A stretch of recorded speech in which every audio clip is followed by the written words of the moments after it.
Bueno, algunos comentarios generales. Los escribí en un PDF, se los muestro.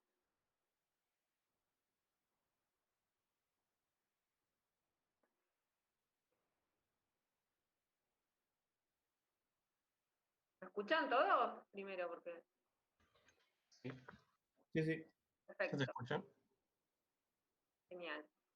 Bueno, lo que estuvo un poco flojo en la práctica 1 en general es el análisis de los resultados. O sea, los códigos estaban todos bien implementados, pero el objetivo no era eh, que lo implementen bien, porque son cosas que ustedes ya deberían implementar sin problemas. El objetivo era que vean, que analicen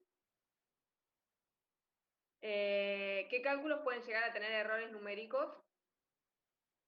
O sea, en la nota pesaba mucho más eso que el código esté bien implementado. ¿Está bien? Bueno, vamos uno por uno. En general, el 5 lo hicieron bien. Estaba bueno que algunos probaron con un solo valor de épsilon, estaba bueno que prueben con varios. El 6 también en general lo hicieron bien. Y el 7 también.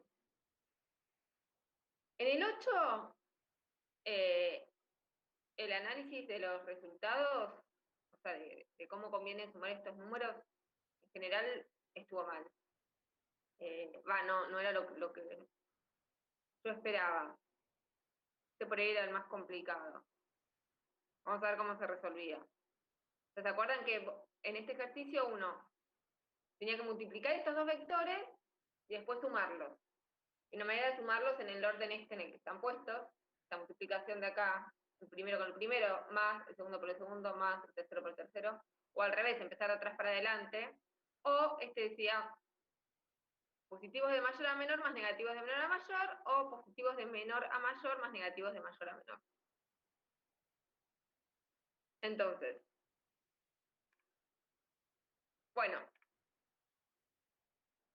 lo que siempre conviene hacer es sumar negativos y luego positivos.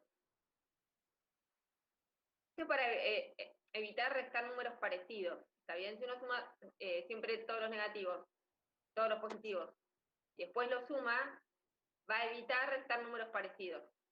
¿Está bien? O lo menos parecido que se pueda. O sea, pueden llegar a ser, pues va a traer errores igual, pero va a traer menos errores si yo hago eso. ¿Está bien? O sea, cuando yo hago x1 x2, cualquiera, no siempre que tengo dos números, si los quiero restar, siempre quiero que x1 y x2 estén lo más lejos posible.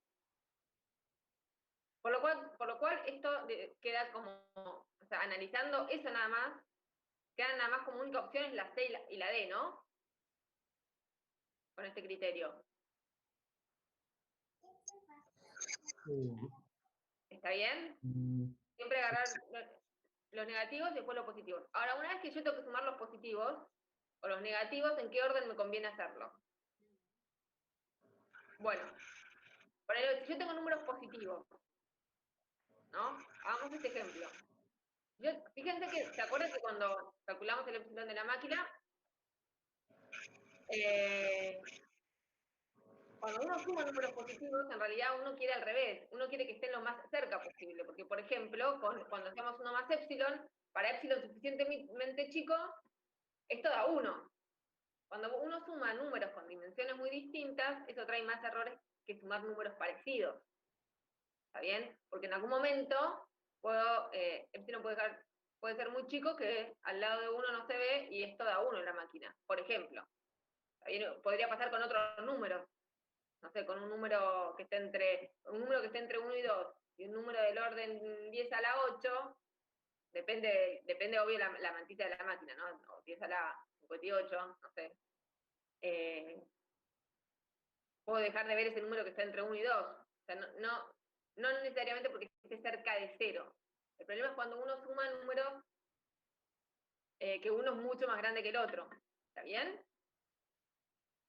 Si uno suma un número x1 más un número x2, por ejemplo, acá si uno suma acá poner x1 más x3 y x1 es mucho más chico que x3, donde mucho más chico depende de la máquina, uno podría dejar de ver a x1.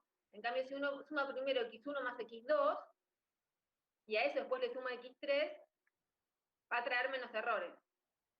O sea que lo que conviene hacer es siempre sumarlos en orden, del más chico al más grande. ¿Está bien? ¿Está bien? Sí, a ver, con más sentido. Perdón, no te escuché. No sé si fuiste vos, Lucas, que dijiste algo, o alguien más. No escuché nada yo igual. No, por lo menos para mí tiene un poco más de sentido. Ahora cuando pones en la recta, digamos, y explicas esto de no... Claro, a ver, lo que por ahí es medio distinto, que yo ahora estoy como viendo, es que ahora lo que estás haciendo es tratando... A ver, cuando vos restás, tratás de no arrastrar mucho error, y acá lo que está pasando, que en realidad con los números negativos va a pasar lo mismo. O sea, si vos restás un número, o sea, pero para el otro lado. Claro, pero todavía no fui claro. Eh, Y con los negativos al revés, de mayor a menor. claro, Sí. por eso. Entonces, la idea no es tanto no arrastrar un error, sino es no perder los valores más chicos, digamos.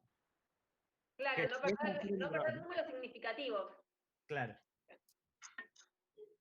En un momento, después de la coma, vos, cuando empezás a hacer dos, ¿no? Dejas de, según la mantita, dejas de ver ciertos lugares. sí, tal cual. Sí, yo por lo menos creo que varios lo hicimos así, porque también lo estuvimos discutiendo. Como que tratamos de analizar un poco los resultados que íbamos obteniendo, tratar de ver cuáles eran las cosas más, los resultados más cercanos, pero también era muy difícil verlo de esa forma porque tampoco sabíamos exactamente cuál era el valor final, digamos, al que teníamos que llegar. Claro, porque aparte en este justo daban muy parecidos, no había mucha diferencia Claro. entre un resultado y el otro. Sí, sí, Era, sí. Max se tenían que dar cuenta de manera analítica. Ojo que igual esto es un poco tricky, porque eh, desde el punto de vista numérico, ordenar así sería lo mejor para hacer las cuentas. Yo creo que en algún momento lo puse, no sé si acá, pero desde el punto de vista computacional, ordenar un vector es muy caro, ¿no? Entonces, Sí. o sea, esto es muy poco práctico. Uno en general no es que haga esto cada vez que tiene que sumar vectores. Uno hace esto cuando detecta, o sea, estas cosas sirven para detectar problemas. Uno, bueno, salvo en algunos ejemplos que ya vimos, que es fácil chequear, ¿no? Pero no, uno hace estas cosas, por ejemplo, de sumar vectores, uno lo hace todo el tiempo cuando uno tiene que hacer cálculos científicos. No está todo el tiempo ordenándolos porque es muy caro computacionalmente. Eso es algo que también hay que, o sea, eso es algo que también hay que analizar cuando uno implementa un algoritmo, ¿no? Porque después no tiene error numérico, pero no funciona, no termina. Lo de ordenar vectores es uno que uno siempre trata de evitar en ese sentido, ¿no? Pero si vos tenés un error en tu código y estás seguro que lo implementaste bien, porque ya lo recontra devariaste, y en algún momento tenés sumar vectores y te das cuenta de que puede estar pasando esto, y ahí haces el esfuerzo computacional de ordenarlos a ver si mejoras las cosas. ¿Se entiende? No es que uno entonces cada vez que va a sumar vectores tiene que hacer esto. ¿Me explico? Sí, sí, sí. Porque es caro. Bueno, eh, vamos al que sigue. A los ejercicios de calcular una sucesión en forma recursiva, que había dos, que eran un poco distintos estos dos. O sea, si bien los dos eran en forma recursiva, en este ¿cuáles son las diferencias? Acá hay una resta y acá hay una suma. Acá estoy multiplicando por números mayores que uno y acá no. ¿Está bien? Bueno, fíjate que la pregunta acá es ¿cuál es más confiable? ¿Y por qué? Que la forma recursiva es más cara ya sabemos, digamos, ¿no? Porque tarda más. O sea, para calcular xn tenés que calcular todos los anteriores. ¿Está bien? Y el objetivo de esta práctica es que analicen los errores numéricos, no es que está mal analizarlos cuánto tardan, porque obviamente no tendría ni sentido implementar algo que tarde a algo que no termine nunca, ¿no? Pero acá lo que preguntaba era cuál es más confiable. Bueno, lo que puse acá es verdad que la forma recursiva es caro, el cálculo computacional, pero la pregunta es si el resultado es confiable, o sea, si los errores de máquina son grandes. Bueno, en este caso, en el primero, hay 3 problemas, que algunos mencionaron unos, otros. Creo que uno solo mencionó todos. En este hay 3 problemas de la recursión.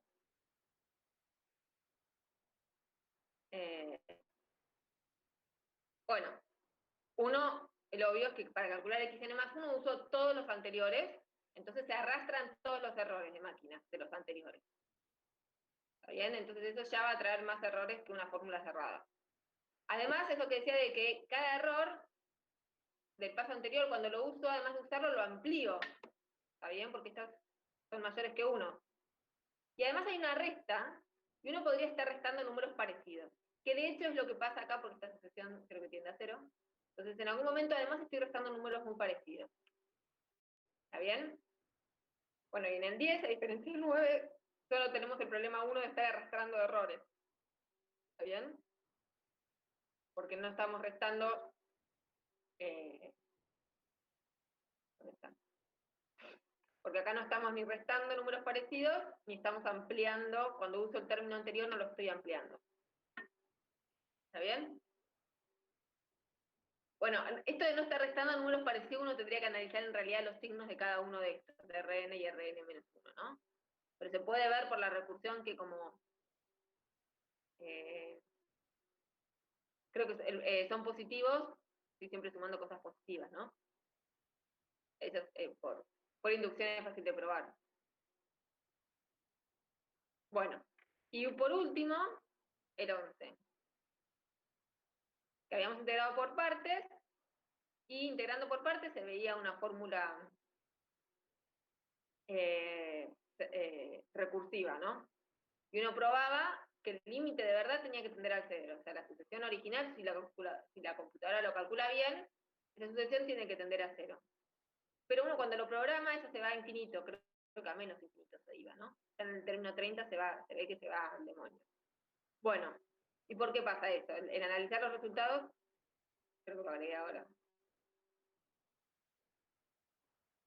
¿Por qué pasa esto? Bueno, o sea, porque si uno mira los errores, por ejemplo, los anteriores, de las recursiones anteriores, si uno mira los errores, tampoco eran una cosa tan bestial como este que tiene que tender a 0 y en el término 30 ya se va a menos infinito. Acá es como que te da mal enseguida. ¿Por qué te da mal muy rápido, a diferencia de los anteriores? Porque, además de tener todos los problemas anteriores, fíjense, cuando uso el término anterior lo estoy ampliando por n, donde n va creciendo. ¿Está bien? O sea que el error se amplifica por n. ¿Está bien? Eso es lo que hace que te dé mal más rápido. ¿Está bien? Está bien, sí. Bueno, esto era todo. Bueno, igual en las prácticas que siguen ya estos análisis no, en cada algoritmo que implementemos ya no tenemos que hacer estos análisis de propagación de errores.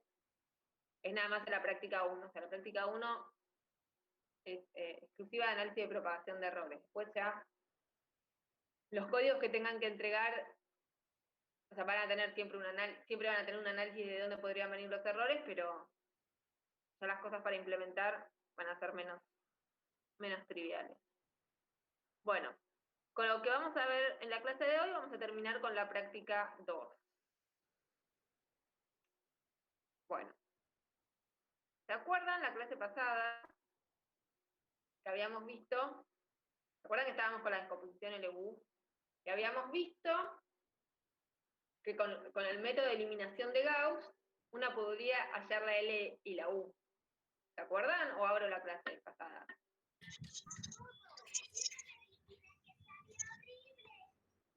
Bueno, Pero por mí podemos seguir. No sé si alguien... bueno, perfecto.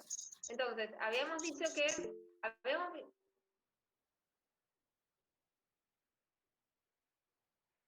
Ay, me olvidé de grabar. Ahora empiezo a grabar. Igual Carlos justo había hecho todo bien. Así que grabo ahora.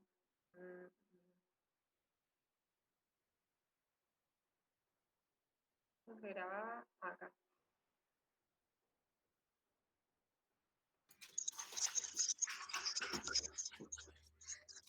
Perfecto. Ahí empecé a grabar. Bueno, habíamos visto el proceso de eliminación de Gauss. Habíamos visto que con este proceso uno puede hallar las matrices L y U de la descomposición LU, ¿no? Y después vimos que el proceso de eliminación de Gauss, por más que uno siempre lo pueda hacer porque los pivots son distintos de cero, igual puede traer errores numéricos. Vimos un ejemplito chiquito de una matriz de 2×2. Bueno, entonces uno lo que puede hacer es decir, bueno, entonces, en ese ejemplito uno cambiaba las filas y se solucionaba el problema. Estar cambiando filas todo el tiempo es muy costoso, así que lo que hay que cambiar es el pivot. No sé, si en vez de, por ejemplo, cuando quiero hacer 0 el primer lugar de la fila 2, ¿no? Siempre uno usa la fila 1. Bueno, quizás en vez de usar la fila 1 uso otra fila, pero no cambio fila.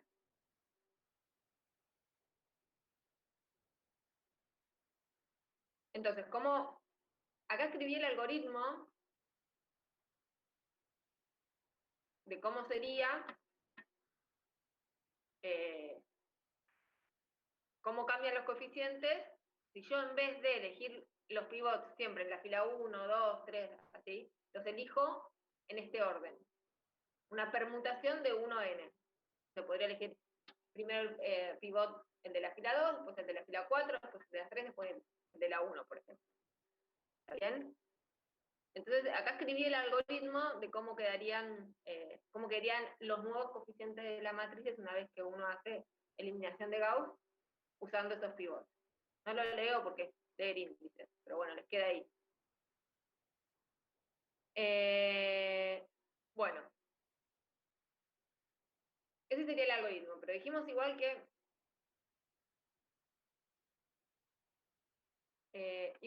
digamos, no solamente cambiando el pivot, también uno tenía que tener en cuenta las dimensiones de un elemento con respecto al de sus filas. Bueno, y ese algoritmo se llama Gauss Elimination with Scalar Pivoting. Que el que vamos a mencionar ahora, no es solamente cambiar filas, además de cambiar filas, hace como un rescale. No es un rescale, en realidad elige las filas según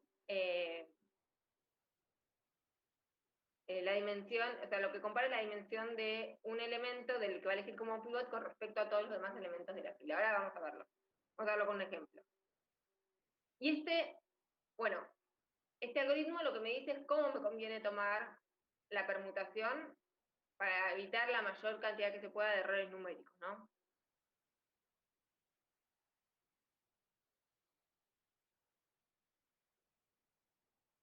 Bueno, vamos a definir lo que es una matriz de permutación primero. P es una matriz de permutación.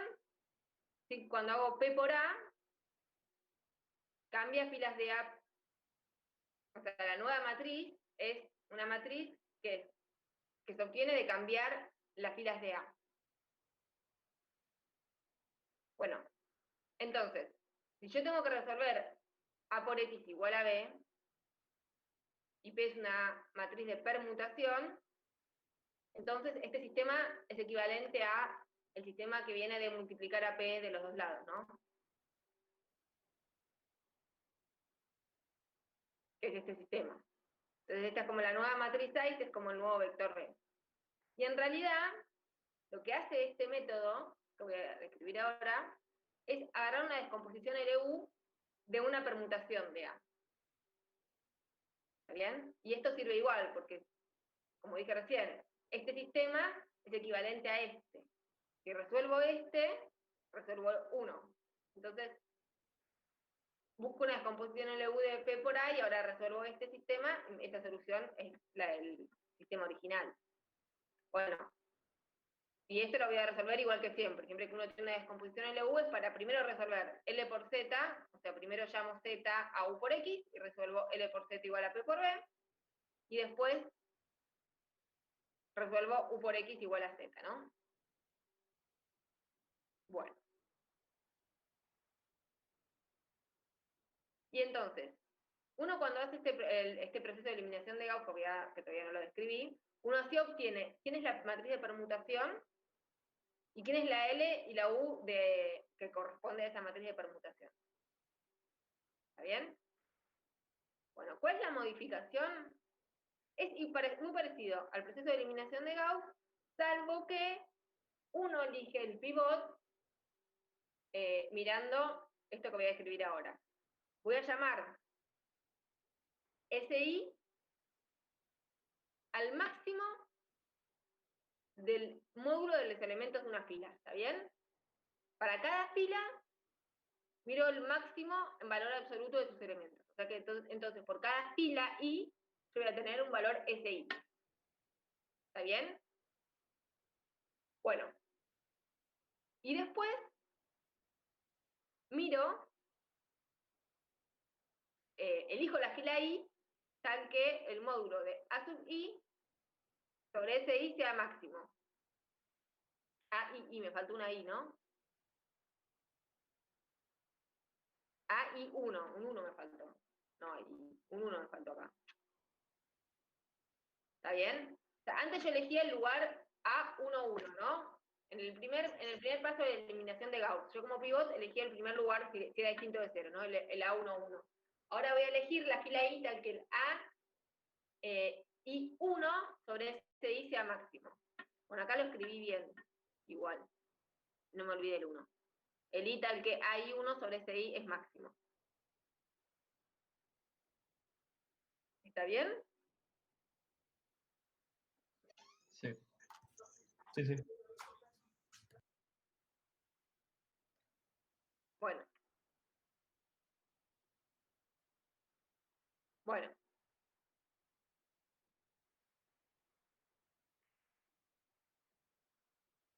Entonces, como yo quiero ir guardando quiénes son las permutaciones que voy a hacer, ¿no? Yo voy a decir que empiezo con voy a empezar con un vector de permutación que voy a llamar P1, P2, Pn igual a 1, 2n. Y lo primero que hago, ¿no? En primer lugar empiezo con esto, con 1, 2n. Digo, mi vector de permutación es el 1, 2n. Después, cuando me fijo cuál es la fila que voy a elegir, voy a cambiar al 1 por esa fila, por ese lugar. ¿Está bien? Entonces, en primer lugar busco J tal que A sub PJ1 sobre ese PJ sea el máximo posible. Y cambio el P1 por el P sub J. ¿Está bien? La primera vez cambio 1 por la fila que voy a elegir. Los cambio de lugar. Y ahora, la fila PI la tengo que cambiar, ¿no? O sea, después agarro una vez que elegí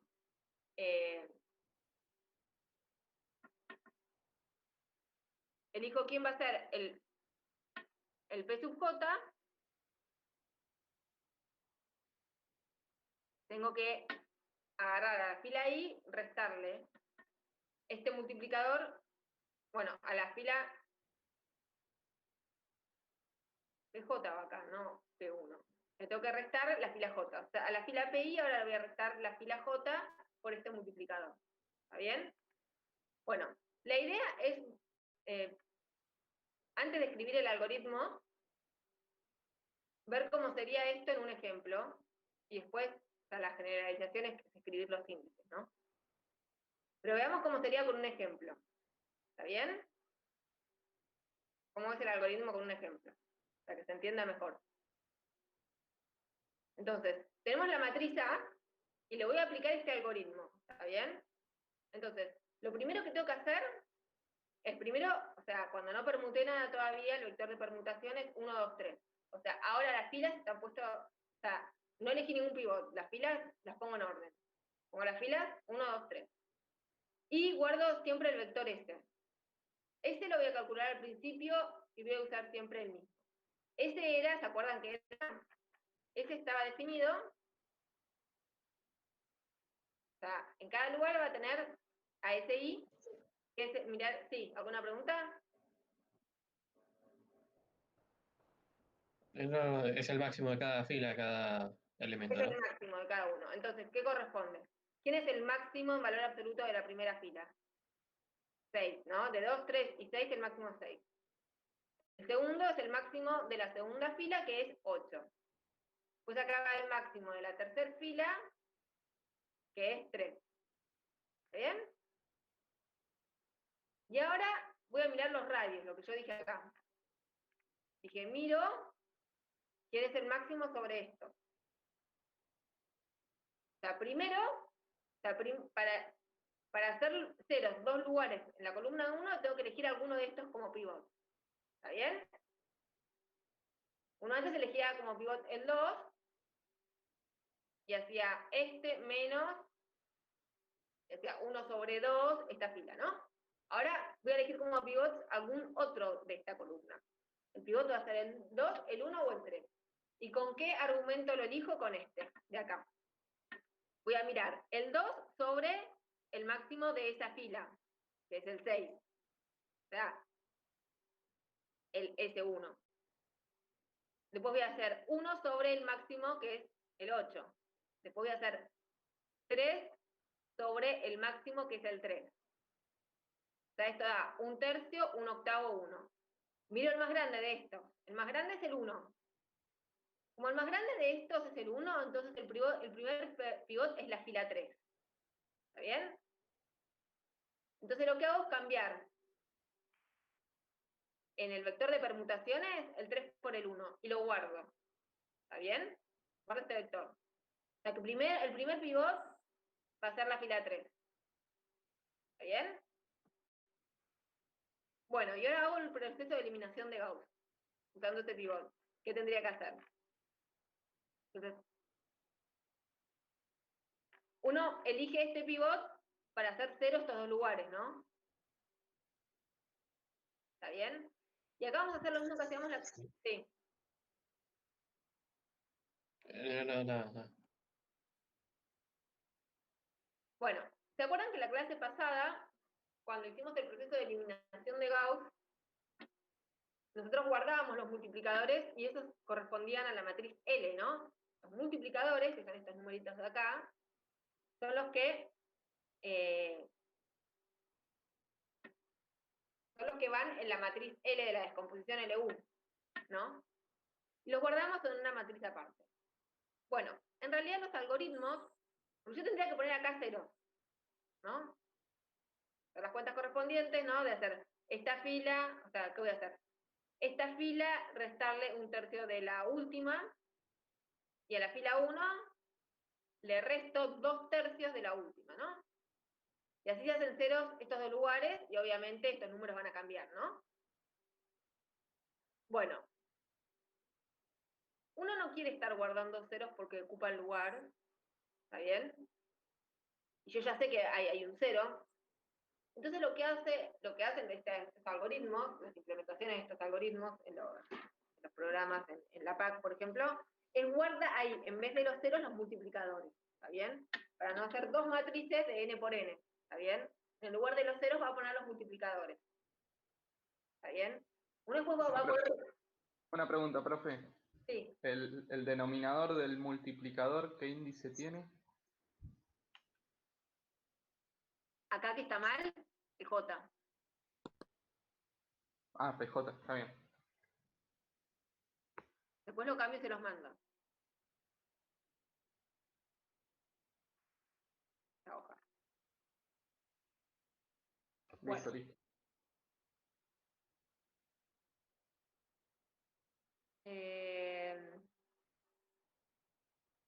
Igual todos estos algoritmos que yo escribo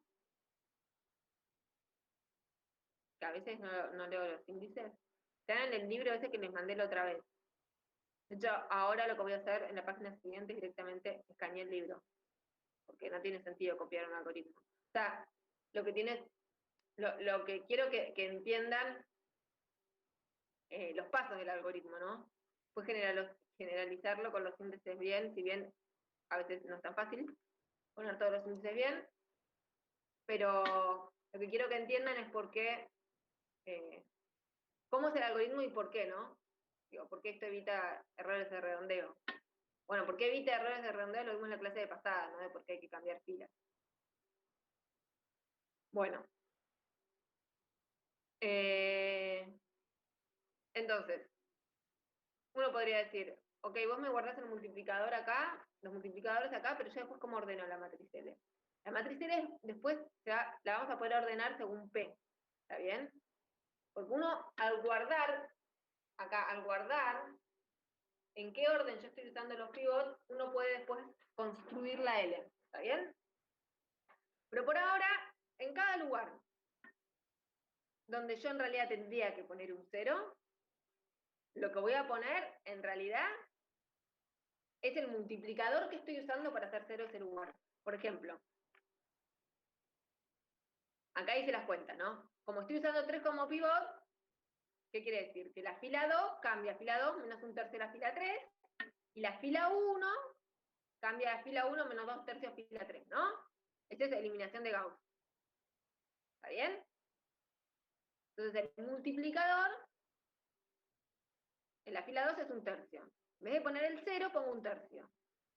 Y en la fila 1, en vez de poner el 0 que corresponde, o sea, cuando uno hace esta cuenta, acá y acá corresponden ceros. En vez de poner ceros, pongo los multiplicadores que me hicieron ceros esos lugares. ¿Está bien? Y acá pongo la cuenta que va, o sea, esta cuenta. Si uno hace, por ejemplo acá, si uno hace menos 6 menos 1/3 por esto, o sea, queda menos 6 más 2/3 y queda menos 16/3. ¿Está bien? Si hacen esa cuenta. Bueno, se entiende, ¿no? La cuenta que tienen que hacer. Cada fila la cambian por esta cuenta y cambian estos números ahora, ¿no? No. Entonces esa es la segunda matriz. Esta no es la matriz A, ¿no? Uno sigue escribiendo A. ¿Por qué sigo escribiendo A? Porque en realidad uno no copia en la memoria otra matriz. Uno siempre tiene la misma matriz que la va modificando. ¿Está bien? Pero claramente esa no es la matriz A. O sea, pero en la memoria ocupó el lugar donde ocupaba A. Bueno, ahora vuelvo a calcular los radios. Entonces, ahora ya hice 0 estos dos lugares. ¿Está bien? Ahora tengo que hacer 0, o sea, tengo que elegir de la segunda columna un pivot y el otro va a ser 0, ¿no? ¿Cuál elijo de estos dos como pivot?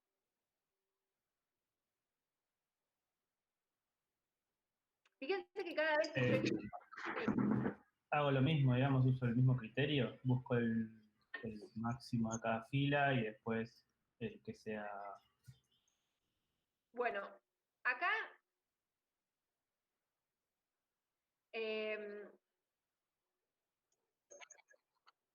esta es la pregunta. Si hay dos tipos de algoritmos acá, ir actualizando el S en cada paso o no. Yo entiendo, dicen los libros, pero nunca leí la implementación. Yo entiendo que la implementación que está hecha en Python, que en realidad es la de la PAT, calcula S una sola vez arriba y usa siempre el mismo. Calculo porque debe ser muy costoso. ¿Está bien? Está recalculando el S todo el tiempo. Pero lo ideal sería calcularlo en cada paso. Fíjense que acá, como la idea era explicar el que está implementado en Python, yo usé el mismo que el principio. Cambia el S. Si uno vuelve a calcular el S con estos, asumiendo que acá hay ceros, ¿no? El S cambia. Pero bueno, yo usé el del principio. Se llama sino hay otro algoritmo que se llama full scale. Full scale, creo que es, ¿no? O sea que en cada paso volver a escalar. Bueno, este no. Pero es un problema de nombre. Yo no leí porque aparte está, el de la PAC está implementado en C++, no lo leí. Pero en el documento, pero a veces, varias veces las cosas están mal documentadas, dicen que usan un algoritmo que tiene este nombre que yo les puse acá arriba. Si vos vas al libre y buscas el algoritmo que tiene este nombre, no vuelve a escalar en todos los pasos. No vuelve a actualizar el S en todos los pasos. ¿Está bien? Pero bueno, habría que, para estar seguros de que es exactamente este el que usa la PAC, habría que leer el código. No está en mis posibilidades, chicos. Porque creo que está implementado en C. Lo invito a que quiera leer la implementación, a ver si lo que hace es esto o en cada paso rescala. Pero bueno. Si funciona, yo entiendo que más o menos puede llegar a funcionar igual, lo que te va a cambiar, claro, la escala de esa escala, pero en general debería ser el mismo comportamiento porque, bueno, las columnas, las filas fueron cambiando parejo, digamos. Fueron cambiando parejo, pero podrían cambiar. O sea, el S ya no es el mismo.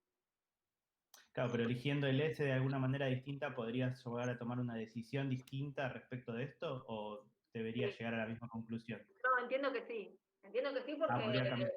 Entiendo que sí porque es otro algoritmo. Si no, uno no se lo plantearía.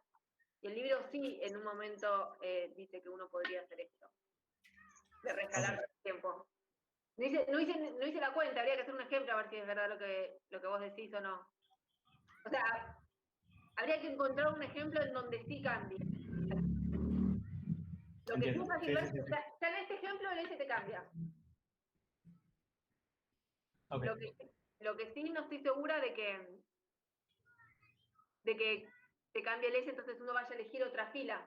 O sea, que la permutación sea otra. Entiendo. Eso en este ejemplo no pasa. Pero yo creo que sí debe haber alguno en el que sí, porque el libro lo menciona como que se podría hacer eso. Se podría hacer eso porque calculo que va a dar un resultado distinto. Bien. El algoritmo está escrito en el libro, ¿no? Este algoritmo sí. Ok. En la página siguiente lo escaneo. Bueno, entonces, ¿cómo seguiríamos? Otra vez miro los radios, miro este sobre el S que corresponde a esa fila y el valor el valor absoluto, ¿no? 16 tercios, sobre el S de esa fila, que era 8. ¿Está bien? Entonces, así calculo.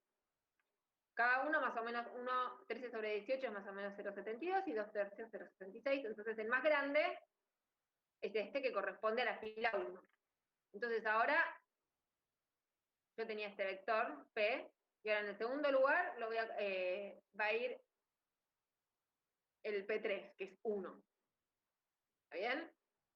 Entonces cambio el 2 por el 1. ¿Está bien?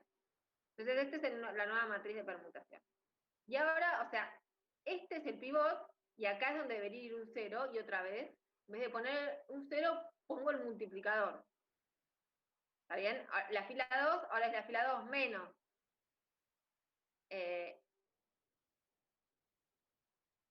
16 tercios la fila 1 sobre 13 tercios.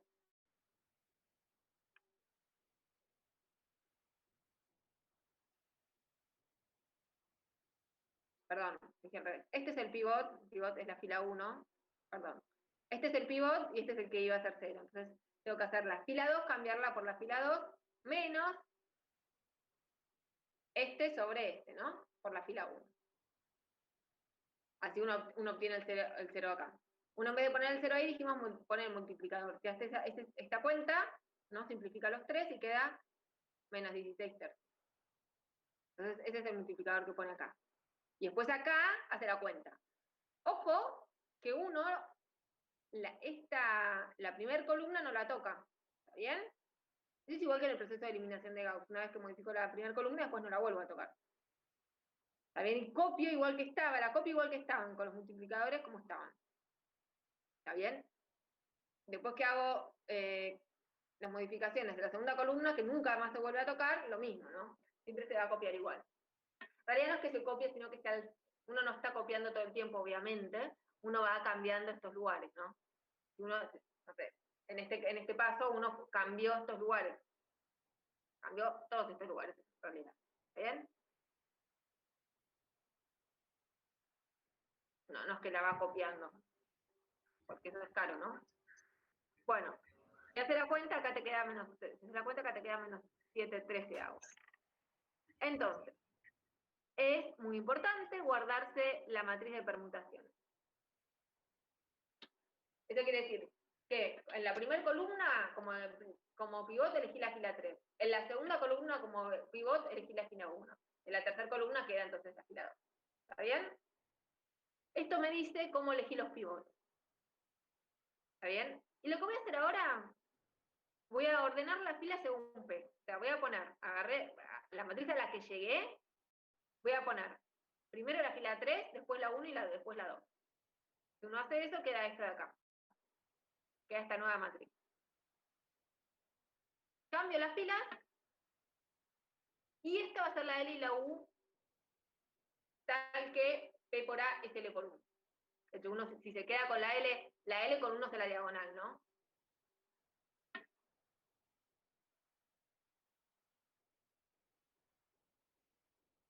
Perdón, quiero ver que no me esté pasando lo de la otra vez de estar grabándome. ¿Me estoy grabando a mí? No querría decir. No, creo que estás grabando, o sea, nosotros vemos la pantalla, ¿eh? Solo la pantalla. Genial. No tengo la cámara esa. Genial. Gracias. Bueno, entonces, la L y la U las escribo así. Y ahora verifiquemos que L por U es P por A. Si hacen la cuenta, les queda que L por U es P por A. Donde P es la matriz, o sea, P es la matriz que en A es, o sea, que es la matriz que viene de cambiar de A las filas. ¿En qué orden estar? Fíjense. En el orden de P. Si se van a la definición de A, esta era la fila 3 de A, esta era la fila 1 de A, y esta era la fila 2 de A.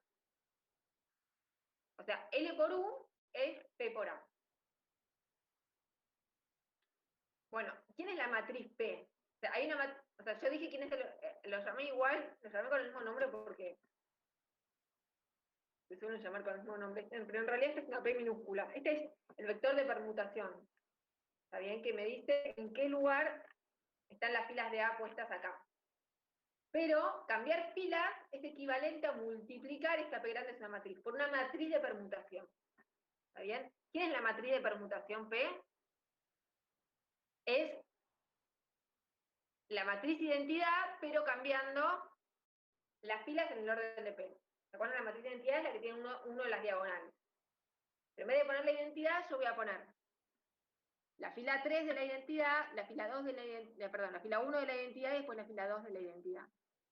Entonces, poner este cambio de la identidad en las filas en estos lugares, 3, 1, 2, cuando uno multiplica por esta matriz, es obvio que ahí se la cuenta, pero es obvio, que esto equivale a, cuando yo lo multiplico por A, lo que hace es poner primero la fila 3 de A, después la fila 1 de A y después la fila 2 de A. ¿Está bien? Sí, está claro. Entonces, L por U me da esta matriz P por A. Bueno, y acá escribí el algoritmo, acá está el algoritmo escrito en forma general. Fíjense que el algoritmo lo que hace es primero, o sea, tiene como input la matriz, acá lo que le pasa son los lugares de la matriz, ¿no? No sé por qué del tamaño n. Lo que hace primero pone el vector de permutación como el 1n acá, y después calcula todo el vector s. Y acá selecciona el máximo del APJ sobre APJK sobre SPJ, que es lo que hacíamos. Nosotros como que escribíamos todos y mirábamos el máximo. Bueno, acá en realidad no escribe todos, sino que cada vez que escribe uno se fija si es más grande que los anteriores, ¿no? Y se queda con este o con el anterior. Bueno, fíjense que acá guarda el multiplicador. ¿Ven? En el lugar correspondiente de la matriz. En este lugar de la matriz guarda el multiplicador. Y acá actualiza el resto de los lugares, que no son los que iba a ser 0, ¿no? Como es. Una fila menos el multiplicador por la otra fila. ¿Está bien? Entonces este es el algoritmo escrito en forma general. Bueno, Perdón. sí. Los índices, al menos por acá, por el ¿No se streaming, ven? se ven bastante mal, con mucho ruido. Si después en el archivo se ve bien, sí, se va a ver bien. Se va a ver bien. Sí, o sea, si no, por eso lo Sí, mejor sí, que sí. pueden hacer es ir, si no, Al directamente libro. al libro, a la página 148. Claro, Sí, sí, está yo perfecto. también me equivoco con los índices por eso mismo, porque si van al libro, o sea, no está en... Es un scan del libro, o sea, lo que yo tengo es el libro escaneado. Los índices a veces se ven muy chiquitos, Ujú. y si lo estoy copiando y no lo estoy pensando, me equivoco por eso también en los índices. Chiquito. Está muy chiquito en el libro. Pero bueno, si tienen alguna duda de los índices, lo vemos, lo pensamos. Igual no lo tienen que implementar.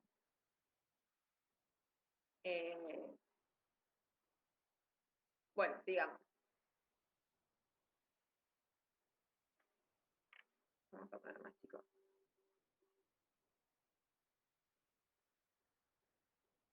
Bueno. Vamos a definir este tipo de matrices, que se llaman matrices diagonal dominante, porque no lo voy a demostrar, pero en este caso, el algoritmo anterior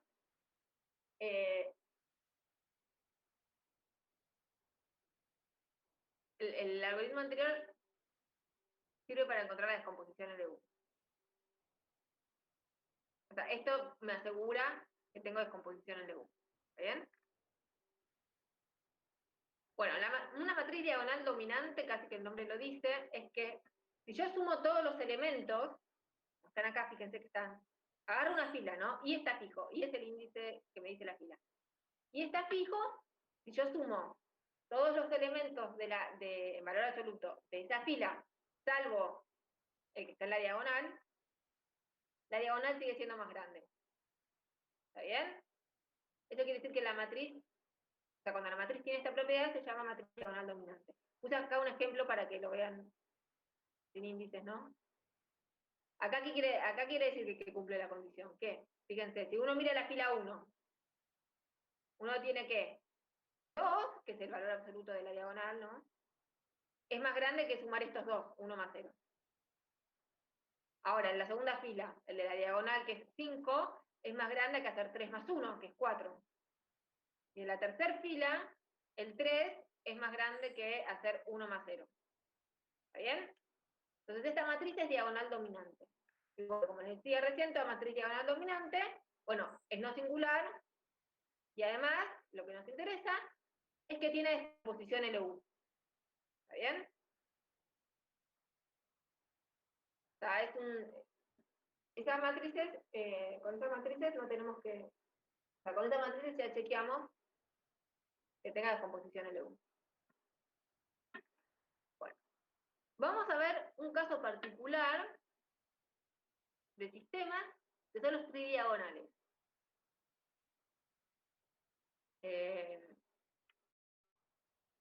Los tridiagonales, o sea, los diagonales son los que tienen cosas en la diagonal y ceros en todos los demás.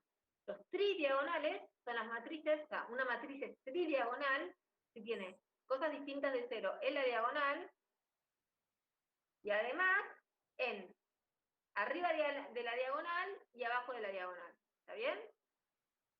Y después tiene todo cero.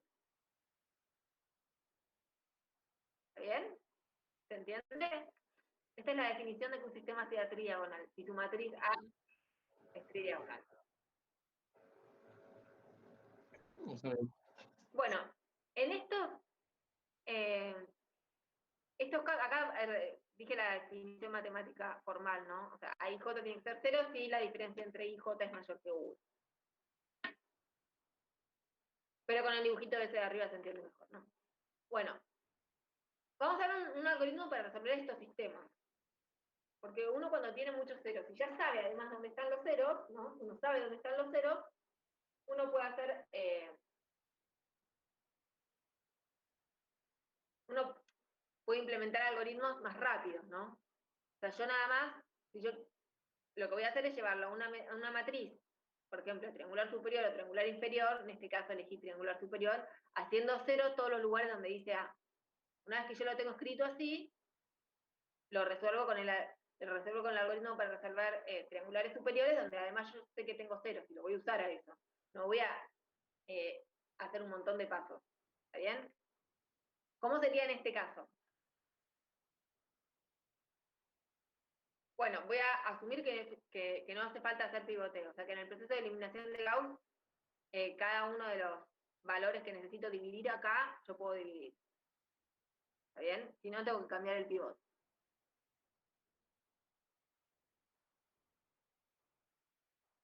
Bueno, fíjense que para hacer 0 a la fila 2, ¿qué tendría que hacer? A este lugar lo tengo que cambiar por hacer la fila 2 menos A1 sobre D1 a la fila 1, ¿no? ¿Está bien? Entonces así quedaría 0 acá. ¿Y este D2 cómo cambiaría entonces? Le tengo que restar A1 sobre D1 por C1, ¿no? O sea, esto viene a ser fila 2 menos este multiplicador por la fila 1. O sea, cuando hago este paso, fíjense que lo único que cambia es, lo que va a cambiar es D2, y C2 va a quedar igual, ¿no? Porque cuando yo le resto un múltiplo del de arriba, el de arriba es 0. Entonces C2 en realidad no cambia cuando yo a la fila 2 le resto un múltiplo de la fila 1, porque la fila 1 en ese lugar tiene un 0. O sea que los únicos que van a cambiar son D2 y B2. ¿Y cómo van a cambiar? De esta manera, ¿no? Acá se las describí, como se las dije recién.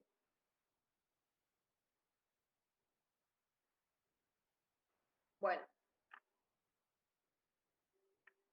Entonces así cambio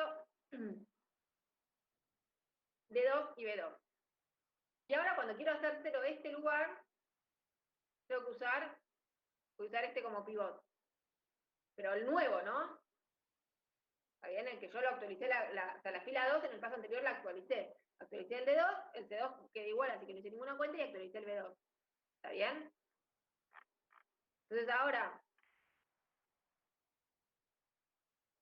en el paso siguiente, voy a usar los nuevos. ¿Está bien? Entonces yo voy a ir actualizando y en el paso siguiente voy usando los anteriores. O sea, este sería el algoritmo. ¿Está bien? Fíjense que yo acá uso el D del paso anterior, que ya lo modifiqué en el paso anterior. ¿Está bien? Porque la iteración va de 2 a n. ¿Está bien? Entonces, una vez que hace este algoritmo, este for, va cambiando todos los Ds y todos los Bs, los C quedan siempre iguales, y hice 0 todos los lugares de abajo de la diagonal, modifiqué todos los Ds, el D2, D3, Dn y todos los B2 hasta Bn. Este nuevo sistema, obviamente como viene de la eliminación de Gauss, es equivalente al original, y ahora, ¿esto cómo se resuelve? O sea, de la última ecuación que me dice que Dn por Xn es Bn. Entonces, de ahí despeja, de esta ecuación despeja el Xn. De esta ecuación voy a despejar el Xn menos 1, ¿no? Va a ser Bn menos 1, le resto el que está multiplicando por Xn, que es el Cn menos 1 Xn, y paso el Dn dividiendo y así despejo Xn menos 1, ¿no? ¿Está bien? Bueno, entonces el algoritmo ahora va a ser, ¿no? Voy a resolver desde Xn hasta X1, ¿no? O sea, va a ir de n menos 1 a n menos 2 hasta 1. Ese es escrito en general. Bueno, este tipo de matrices aparecen mucho en muchos lugares de la vida. Por ejemplo, cuando resuelve ecuaciones diferenciales, vamos a ver que a veces aparecen estas matrices. Y entonces uno usa este algoritmo. ¿Está bien? Bueno. Vamos a ver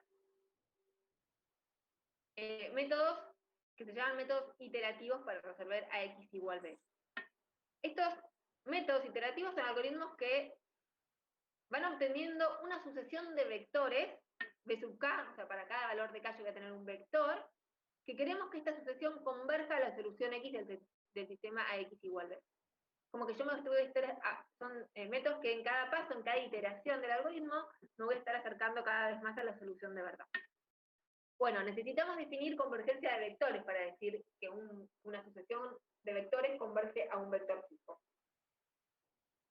Entonces lo definimos. Decimos que la sucesión BK converge a B, se escribe así, BK converge a B cuando K tiende a infinito, si la norma de la diferencia entre estas cosas, o sea, hago BK menos B, esta es una resta de vectores, y si yo le miro la norma a eso, esa norma tiene que tender a 0. Ahora, cuando yo le aplique norma, esto es un número real. Y está, entonces ahora, todo el análisis es en analizar una sucesión de números reales, que eso ya lo sabíamos de análisis 1, ¿no? Calculo. ¿Está bien? Uno cuando aplica norma, ahora es un número real y es una sucesión de números reales, y ya sabemos cómo analizar convergencia. Entonces, hagamos un ejemplo. Una sucesión de vectores B sub k. Supongamos que el vector B sub k es este. 3 menos k menos 1, menos 2 más k a la menos 1 medio, k más 1 por k a la menos 1, y a la menos k. Esto tiende a 3, esto tiende a 2, a menos 2, esto a 1 y esto a 0. Y en realidad, este vector tiende a 3 menos 2, 1, 0. ¿Cómo lo probamos? Que esta sucesión de vectores tiende a este vector, lo escribí como columna en vez de como fila, pero es lo mismo, ¿no? Bueno, primero, ¿con qué norma? O sea, si yo quiero ver que esto tiende a esto, tengo que restarles y aplicarle la norma. Hicimos eso. Acá arriba no dije qué norma tomo. Bueno, lo que vamos a ver es que da igual, si converge a 0 con uno, converge a 0 con otra. Pero bueno, para empezar, empezamos por analicemos la norma 1. A ver qué pasa si yo hago bk menos b, los resto y a esa recta le miro la norma 1. Primero, acá lo resté y me dio este vector, ¿no? Resto. Esto menos 3 y queda menos k menos 1. Esto menos 2 y queda acá a la menos 1 medio. Bueno, y así todo. Queda, esto es lo mismo que k más 1 sobre k, menos 1, y e a la menos k sobre 0. Bueno, entonces a la resta ahora le voy a mirar la norma 1.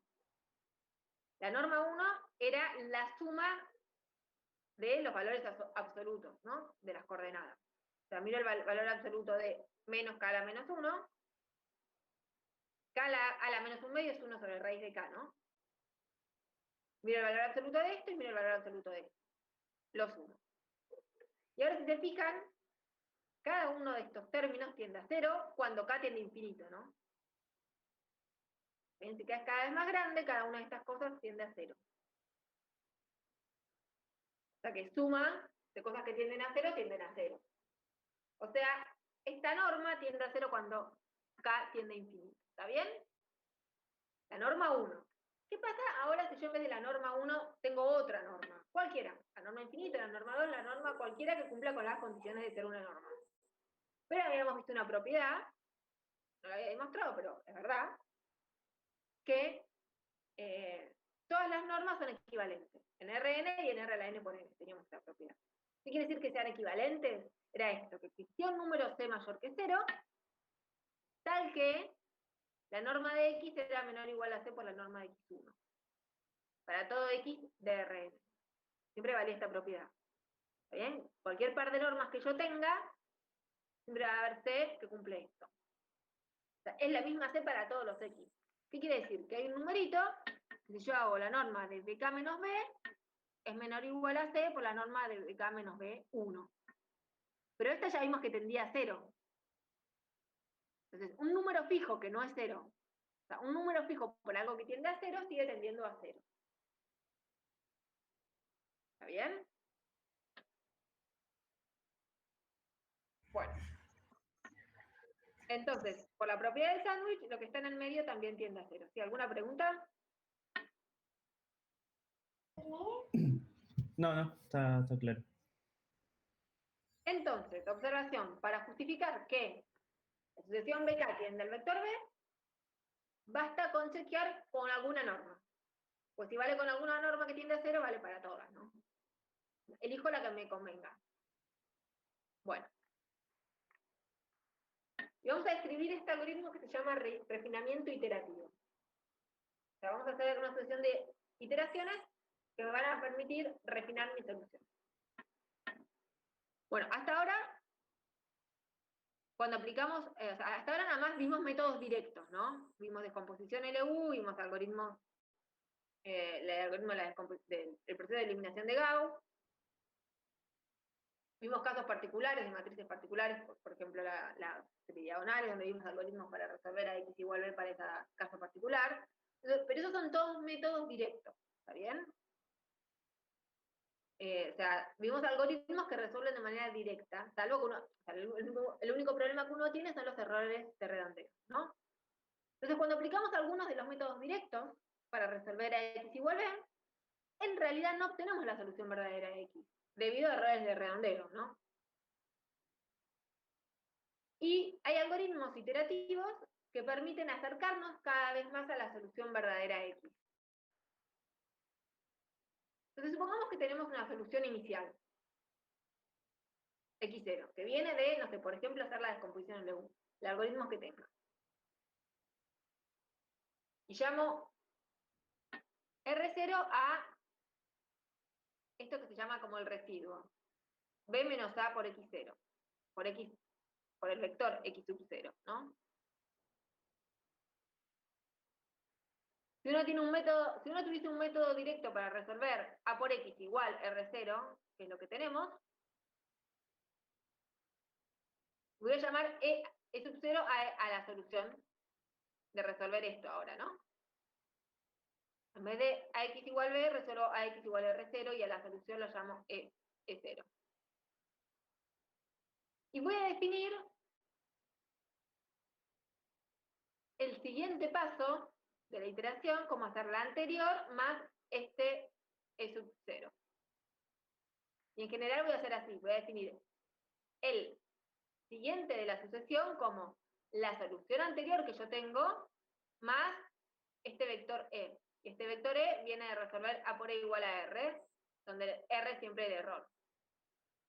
Bueno, hay un teorema que dice que este algoritmo, que si cada vez que yo tengo que resolver a X igual B, donde acá en realidad el B es este, RI, la matriz A es siempre la misma. Pero cada vez que yo tengo para resolver a X igual B, lo resuelvo como X tilde igual a B por B tilde, en realidad, o sea, los algoritmos anteriores, uno en realidad puede hallar esta B como las inversas de la U y la L, ¿no? Pero no siempre uno que tiene un algoritmo directo, uno puede decir mi algoritmo es equivalente a resolver que mi X es una matriz B por el B. La matriz B por lo que tengo, el vector B de la derecha. ¿Está bien? O sea, idealmente uno querría que la matriz B sea A a la menos 1. Y ahí uno tiene la solución de verdad. Pero a veces uno no tiene A a la menos 1, porque uno nunca calcula la inversa de una matriz, pero uno puede agarrar y decir que mi solución es aplicar cierta matriz al B. Entonces, uno puede reescribir el algoritmo que dije arriba, como xk más 1, o sea, reescribe a la solución esta, ¿no? Esta lo puede escribir como B por R, y la mete en el algoritmo acá, reescribe las cosas y te queda que xk más 1 es xk más la matriz B por B menos, por el R del paso anterior, en realidad, ¿no? Que es eso, B menos A por X sub K. Bueno, hay un teorema que dice que si vale esto, que esta es norma de matrices, de la identidad menos A por A es menor que 1, entonces la sucesión XK tiende a la solución de verdad de A por X igual B. O sea, esto quiere decir que si uno hace estas iteraciones, entonces uno en realidad va a estar cada vez más cerca de la solución. Lo que pasa es que muchas veces uno no puede hallar la matriz B. Pero bueno, si uno pudiese hallar la matriz B, y puede chequear esto, uno se puede fijar que XK converge a X. Lo que uno hace en general en la vida, uno, más que usar un teorema donde uno necesita una matriz que no sabe quién es, uno en general aplica este refinamiento. ¿Y qué hace para fijarse que esté cada vez más cerca? Hago A por la solución, A por X, y me fijo que está cada vez más cerca de B. Esto igual puede ser costoso hacer A por X, ¿no? Pero bueno, puede hacer algunos pasos y fijarse si está más cerca o no. O sea, no están chequeándolo todo el tiempo, pero puede refinar. No sé, puede hacer 100 refinaciones o 1000 y chequear una sola vez, y cuando hago A por X, ahora el nuevo X, después de aplicar todas estas iteraciones, si está más cerca de B o no. ¿Se entiende lo que digo? Sí, sí. Todo bien con el teorema, pero uno en general no tiene la matriz. Entonces, una manera por ahí más, no sé, menos elegante, pero que va a funcionar siempre, es aplicar este algoritmo, aplicarlo, una cantidad finita de pasos, y chequear al menos una vez, al final cuando terminas, y cuando hace A por X, te da más cerca de 1. Bueno. Y ahora vamos a empezar con los métodos indirectos, y lo que podemos hacer es un intervalo de 15 minutos, o sea, volvemos y media, y empezamos con los métodos indirectos. Vale. Ok, nos vemos en un ratito. Estoy.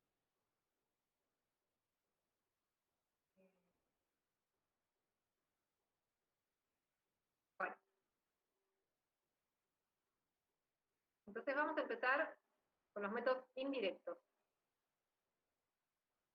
Bueno, igual que el anterior, produce una secuencia de vectores que idealmente converge a la solución, pero acá la diferencia es que no vamos a empezar de una solución aproximada. Vamos a empezar de cualquier lado, porque no tenemos no vamos a usar ningún método directo, ¿está bien? Vamos a parar de iterar cuando estemos suficientemente cerca de la solución verdadera o cuando supere cierta cantidad de iteraciones, ¿no? Esto se suele usar para matrices muy grandes, son más rápidos y ocupan menos memoria. Y también para matrices con muchos ceros, que se llaman RALAS o SPARS. Estos métodos son muy buenos. Bueno, y como saben saber, las matrices RALAS se guardan de una manera especial en la memoria, ¿no? Trata de no guardárselas donde sabes que tiene cero. Bueno, ya vamos a ver que este tipo de matrices, como les dije antes, las que tienen muchos ceros, son comunes cuando resolvemos ecuaciones diferenciales, que es la última práctica de la materia, resolución de ecuaciones diferenciales. Bueno, vamos a ver el método de Jacobi. Vamos a verlo primero en una matriz de 2×2 para que veamos la idea. Bueno, generalizamos. Bueno, supongamos que tenemos este sistema. La primera ecuación es 7x1 menos 6x2 igual a 3, la otra menos 8x2 más, perdón, menos 8x1 más 9x2 igual a menos 4. Bueno, de cada uno de esos sistemas, de esas ecuaciones, de la primera ecuación podemos despejar x1 en función de x2, de esta manera, y de la segunda ecuación podemos despejar x2 igual a x1. Bueno, y de esta manera, usando estas ecuaciones, definimos un vector bk que va a actualizarlo según esta ecuación. O sea, el vector xk, que tiene dos coordenadas, ¿no? Que la solución mide en R2, x1k, x2k, se define de esta manera. El x1k va a ser 6 séptimos x2 del paso anterior, más 3 séptimos, y el x2 del paso siguiente va a ser 8 novenos x1 del paso anterior, menos 4 novenos. ¿Está bien? Así es el método de Jacobi. Y el de Gauss-Seidel, la única diferencia es que acá lo que hace es, bueno, como yo x1 ya lo actualicé, lo uso. Entonces ahí actualizo primero x1 y después lo uso para calcular x2. Es la única diferencia. ¿Ven? Bueno. Jacobi y Gauss-Seidel son un caso particular de una familia de métodos que voy a definir ahora. Bueno, esta familia de métodos viene de redefinir o de agarrar un sistema equivalente al original de la siguiente manera. Voy a agarrar una matriz Q cualquiera en principio, Vamos a ver que Jacobi y Gauss-Seidel corresponden a agarrar una matriz Q en particular, pero en principio si agarramos una matriz Q cualquiera, yo agarro y puedo sumar Q por X de los dos lados, siempre, y este nuevo sistema es equivalente. Y lo que voy a hacer es pasar acá A por X restando, entonces queda Q por X igual a...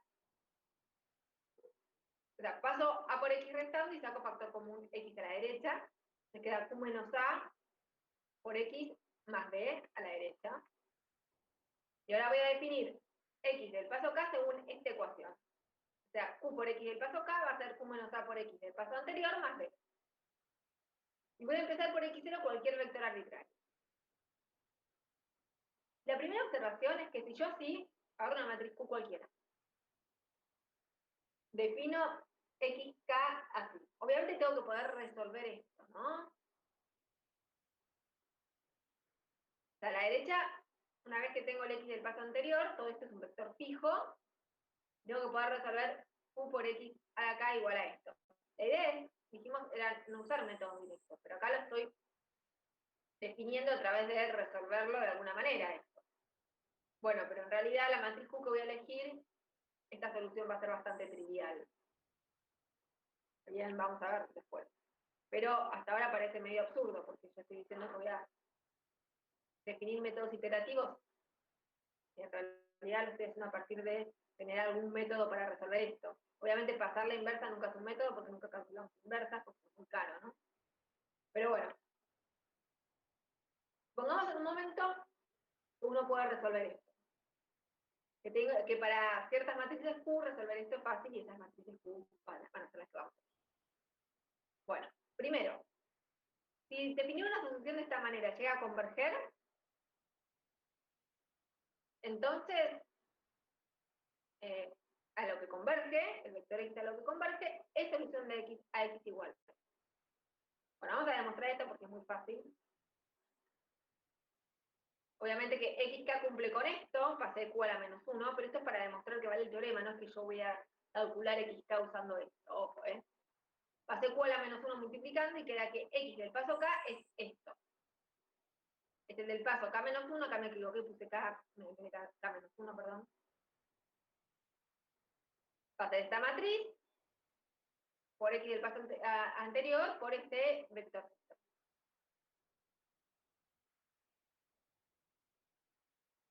Bueno, como les decía recién, ojo que no se usa esto para calcular XK, ya que invertir a Q es muy costoso. En general, por ejemplo, si uno en realidad toma Q igual a la identidad, ya sabemos que la inversa es la identidad sin dar cuenta.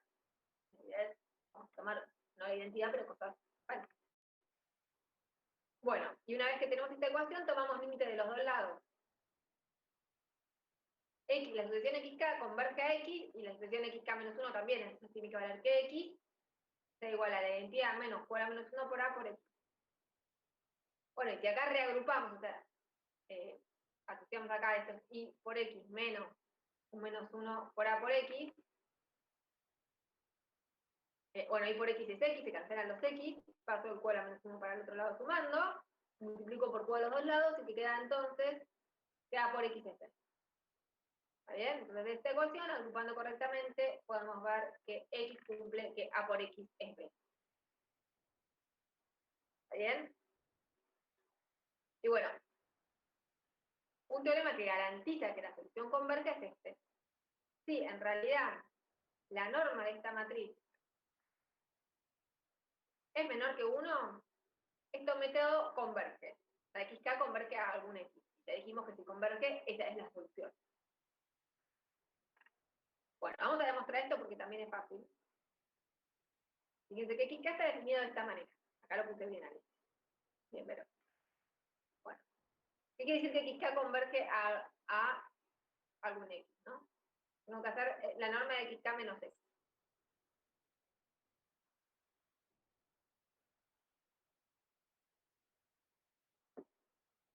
X la solución verdadera. Acá me olvidé, lo borré, me olvidé de poner la identidad acá. O sea, X es la solución verdadera, ¿no? Que no sé cuál es. Pero alguna es. Entonces, ¿qué pasa si hago XK menos X? Bueno. X, como es la solución, cumple con esta ecuación de acá, y la reemplazamos. Acá va la identidad, perdón, acá lo puse bien.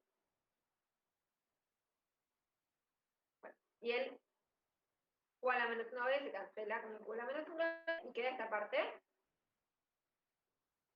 Esa matriz por X menos 1 menos esta misma matriz por X. O sea que esta matriz la puedo sacar factor común a la izquierda y adentro me queda multiplicado por Xk menos 1 menos X.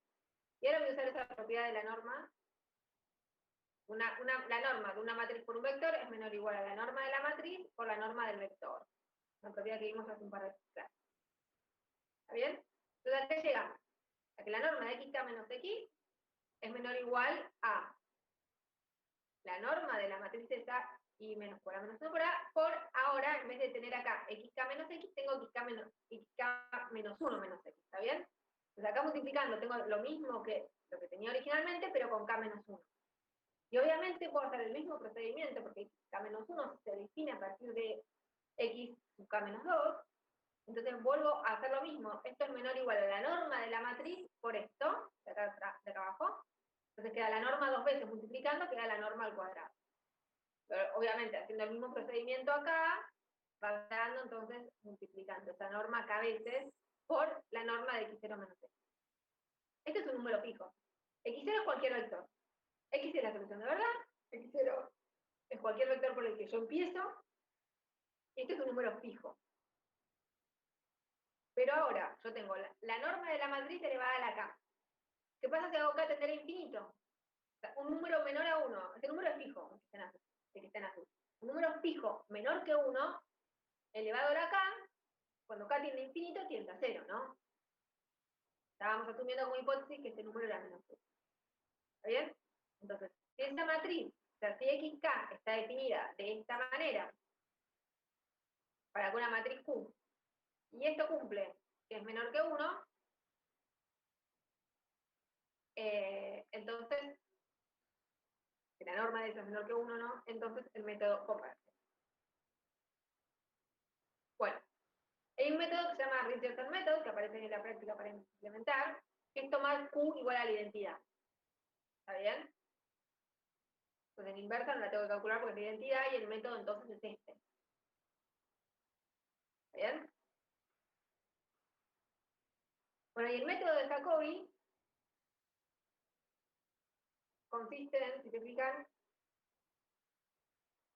tomar como Q a una matriz diagonal, en donde Q en la diagonal tiene los mismos elementos que A en la diagonal. Esto también es fácil de invertir. Porque les decía que uno no quiere invertir matrices, pero uno, en estos métodos, uno agarra matrices que son fáciles de invertir. En este caso, el método de Jacobi consiste en tomar Q como la diagonal de A y después todo cero. Y la inversa, obviamente, es 1 sobre la diagonal en cada uno, ¿no? ¿Está bien? Lo Q a la menos 1 por A, en el lugar I es 1 y en los demás es así, ¿no? Uno hace la cuenta.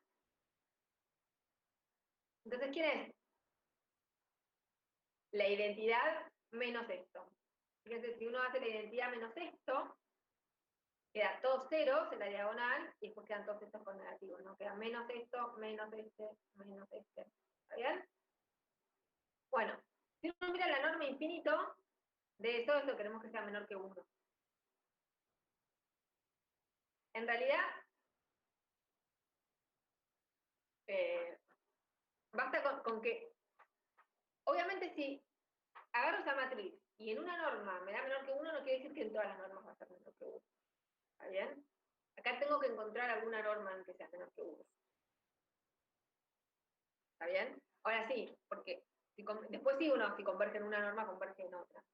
La parte de la izquierda, digamos, de esta igualdad que tenía. ¿Está bien? Pero acá tengo que encontrar alguna norma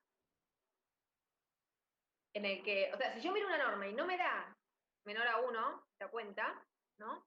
No quiere decir que entonces no vaya a haber otra en la que la norma sí sea menor que 1. ¿Está bien? Bueno, Ahora, si miramos la norma infinito, era el máximo de los elementos de la diagonal.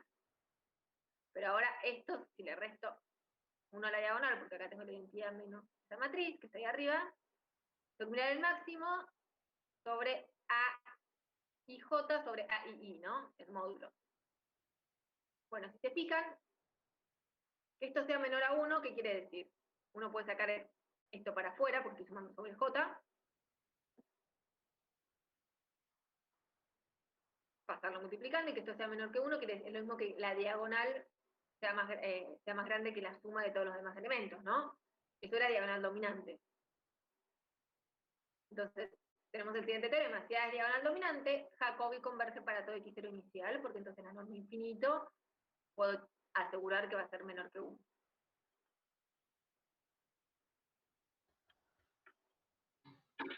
Si mi norma no me da menor que 1, voy probando con otras normas y cuando ¿Cuándo paro? paro, claro. Bueno, ya vamos a ver un método. En realidad lo que voy a mirar es, hay un teorema que es un sí, solo sí. Que es mirar en realidad es mirar el radio espectral, que ya lo vamos a ver. ¿Está bien? Está bien. Pero lo que sí uno se da cuenta, ojo, o sea, uno mira la matriz y se da cuenta, ojo, si es diagonal dominante o no. La miré, y la matriz es chiquita, ¿no? Uno puede darse cuenta, ojo, o hacer una cuenta si la matriz es grande y decir es diagonal dominante o no es diagonal dominante. Entonces, si es diagonal dominante, uno ya no hace ninguna cuenta y ya sabe que Jacobi converge y lo usa. Pero, si no es diagonal dominante, ya vamos a tener otro teorema, que una cuenta que sí vamos a ver. Si tal cuenta te da menor a 1, converge, y si no, no. Ya lo vamos a ver. Bueno, y para estos métodos, decimos que un método converge si converge para todo x0 inicial. ¿Está bien? Porque como yo no tengo, se supone que no voy a usar ningún método directo, no sé de dónde empezar. O sea, no sé cómo empezar suficientemente cerca. Entonces, la idea de que estos métodos converjan es que para cualquier x0 que yo empiece convergen. ¿Está bien? Entonces vamos a decir que un método indirecto converge si converge para todo valor inicial para el cual yo empiece. Bueno, una generalización de esta familia de métodos es agarrar, fíjense, estos métodos eran agarrar xk definido de esta manera, donde acá voy a multiplicar al del anterior por esta matriz.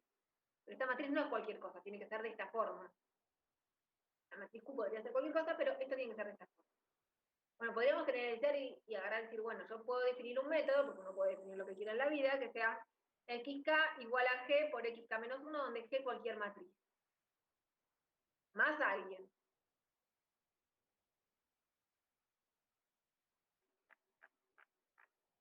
Entonces uno dice, bueno, yo me defino un método así. Sea algún vector, sea alguna matriz, y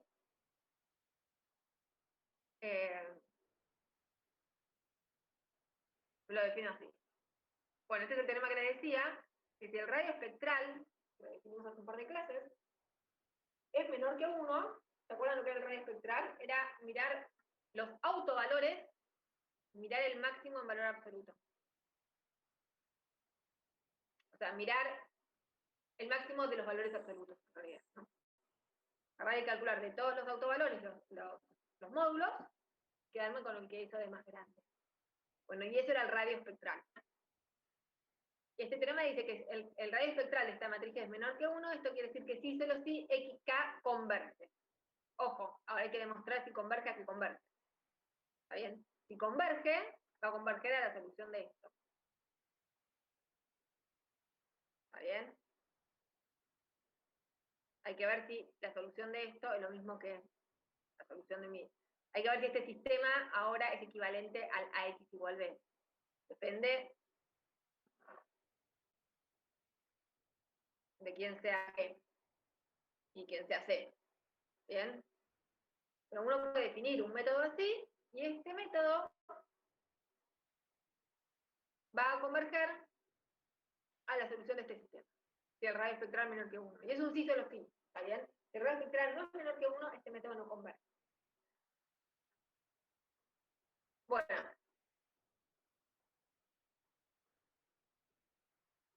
El Gauss-Seidel, ¿quién es Q? Dijimos el Jacobi, pero en Gauss-Seidel, ¿quién es la matriz Q?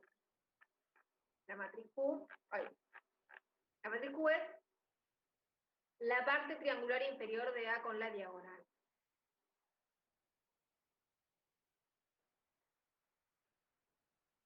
Bueno. Y se puede ver, este teorema no está fácil de demostrar, no está fácil de demostrar, pero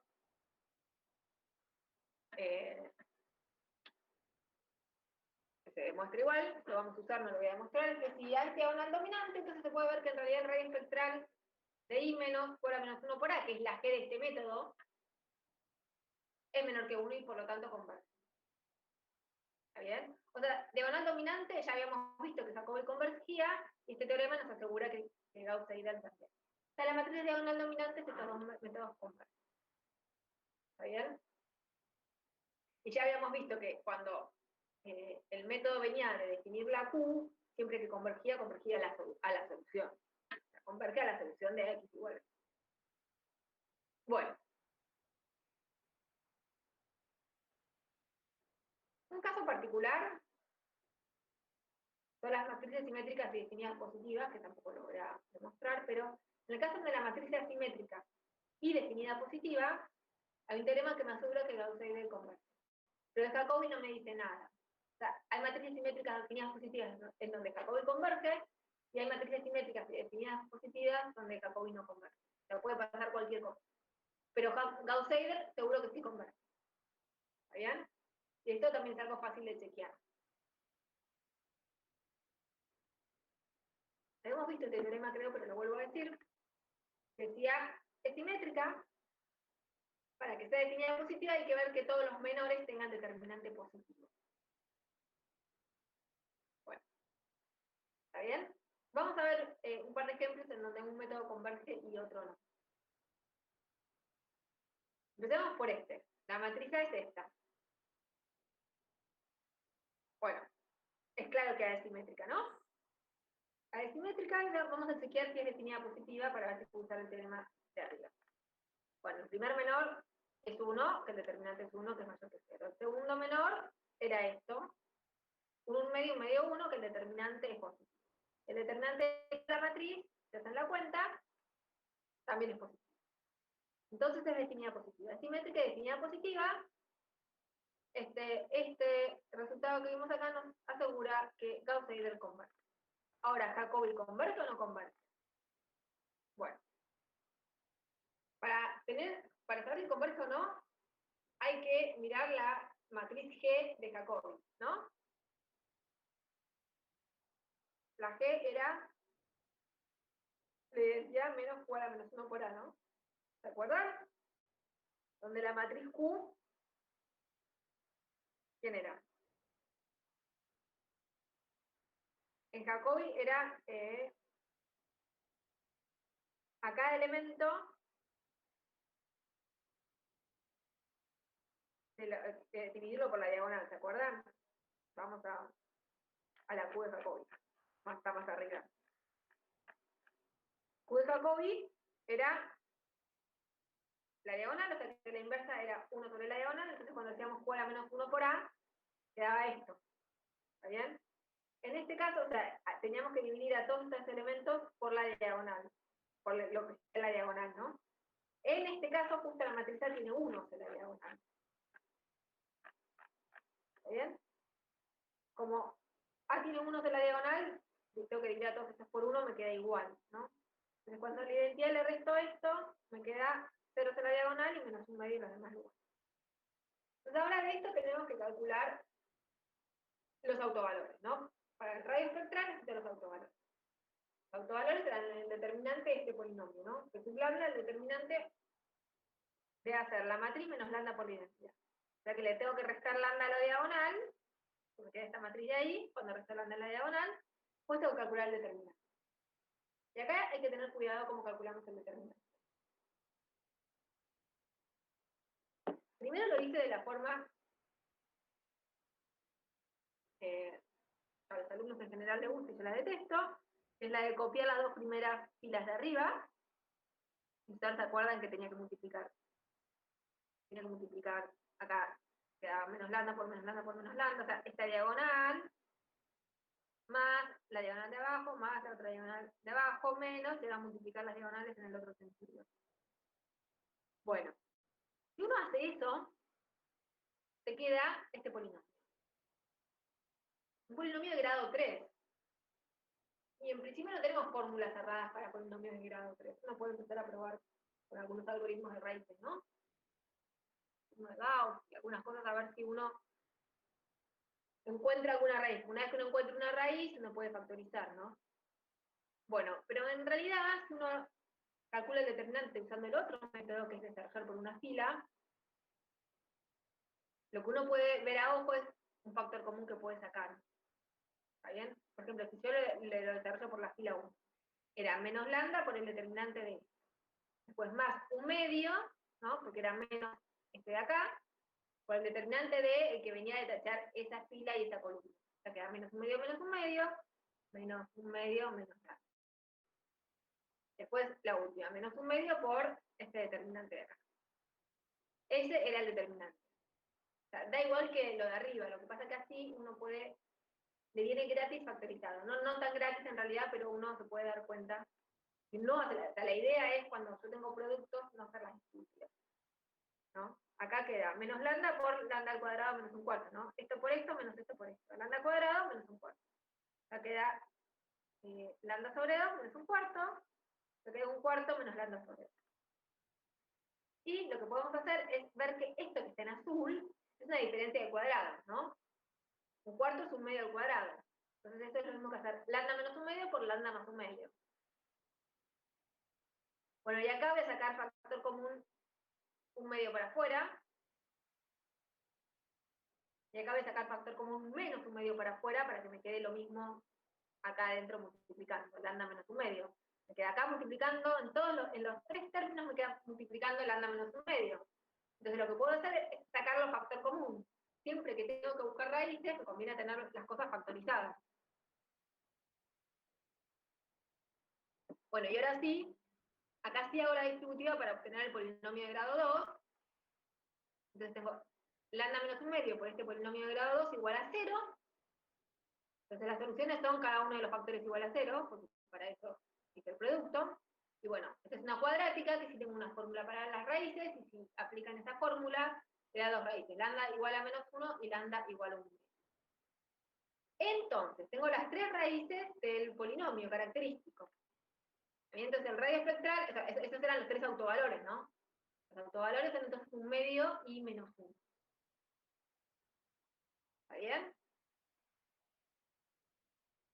Entonces el radio espectral es el máximo de esas dos cosas, que es 1. Entonces, tenía que ser estrictamente menor que 1 para que converja. Como no es menor que 1, entonces el método no converge.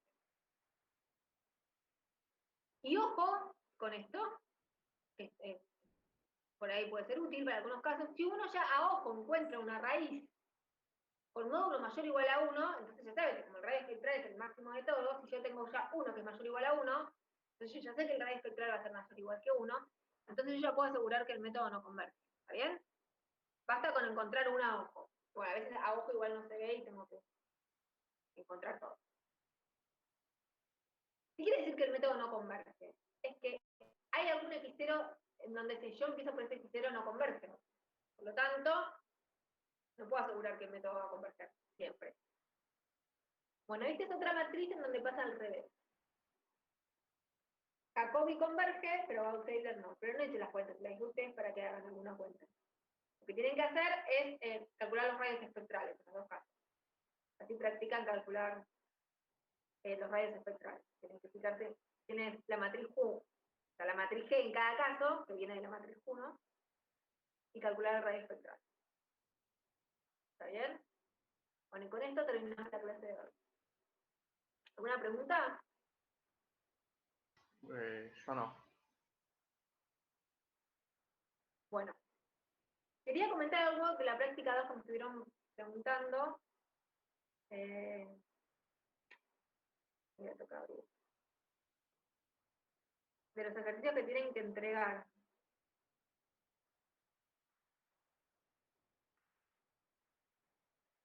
Lo de la norma infinito.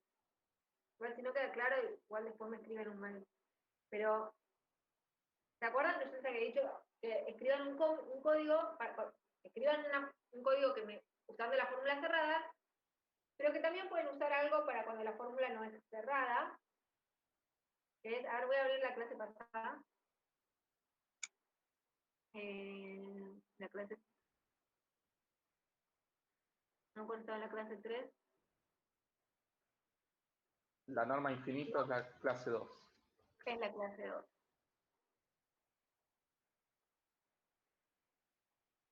Estamos queriendo calcular la norma infinito de una matriz, ¿no?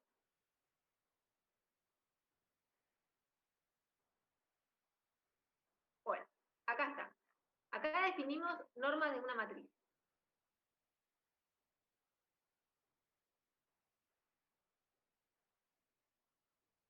Bueno, arriba, ¿no? Para el caso de la norma infinito era esto. ¿Está bien? Era el ¿Esa es mi fórmula cerrada? No. La fórmula cerrada es la que demostré. Esta es la fórmula cerrada, la que está acá abajo. Pero esta es la definición formal. Esta es la definición de norma. Y yo demostré, lo hice acá abajo, hice la cuenta, hice la demostración. O sea, esta definición que estoy marcando el azul vale para cualquier norma. Cualquier norma, yo en vez de poner norma infinita puedo poner norma 1. La norma 1 es el supremo, de hacer A por X en norma 1 sobre los que tienen norma 1 igual a 1. ¿Está bien? Para cualquier norma de matrices, que viene de una norma vectorial, ¿no? Para cualquier norma de matrices, uno se define así. Esta es la definición de norma. ¿Está bien?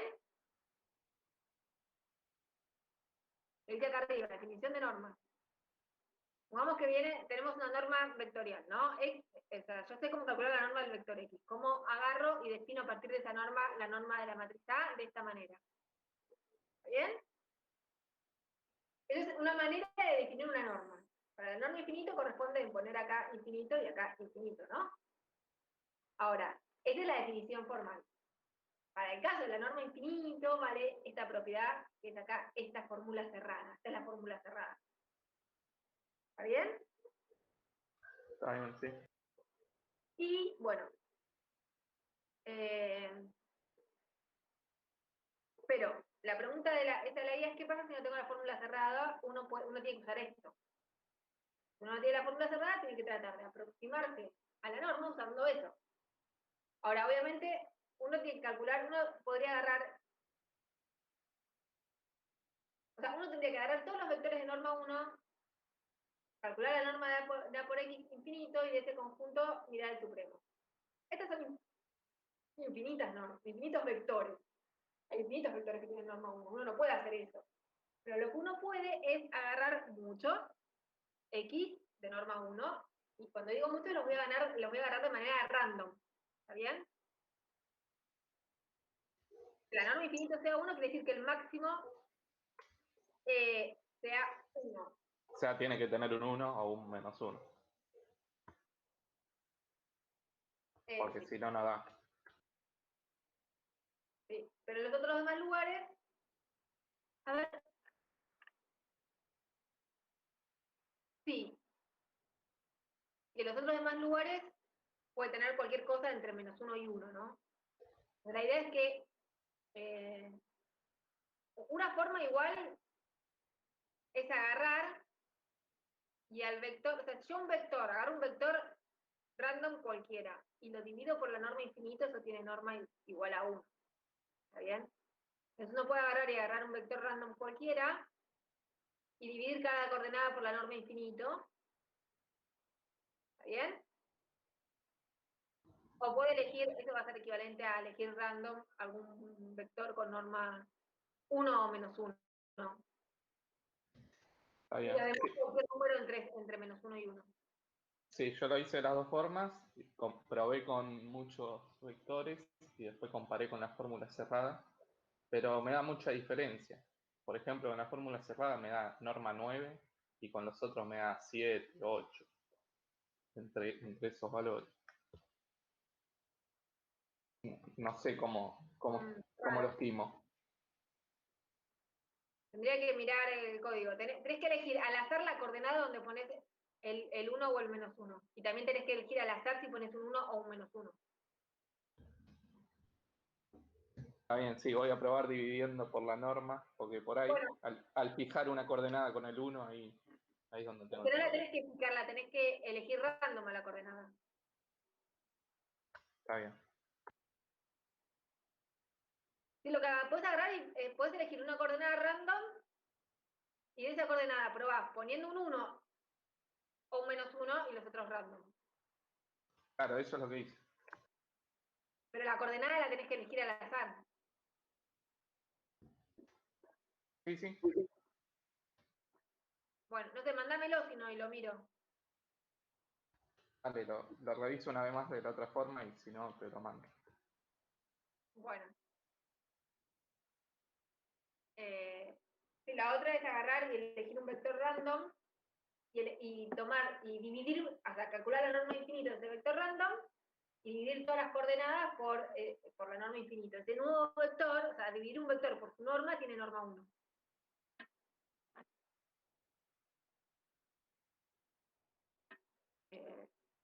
Bueno, y otra cosa quiero hablar, no se vayan, estamos todos. Bueno, ¿cuántos estamos? Somos pocos. Bueno. Y uno se tuvo que ir y Bueno. y hay dos Igual horas. todavía estás grabando, así que última que lo vean. Sí, no, pero quería que decidamos algo entre todos. Porque Ok. bueno, lo decidimos entre los que estamos. Bueno, es algo que si alguno después tiene alguna objeción me manda un mail.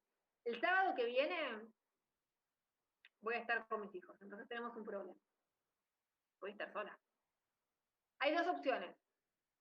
Una es grabar la clase y se las mando la noche anterior. Y la otra opción es pasarla para el 1 de mayo. El 1 de mayo es feriado, es sábado. El sábado 1 de mayo no tendríamos clase porque es feriado. Entonces, podemos, en vez de tener la clase que viene, tenerla el primero que no íbamos a tener. O si no, la El grabo. 1 de mayo me marca viernes.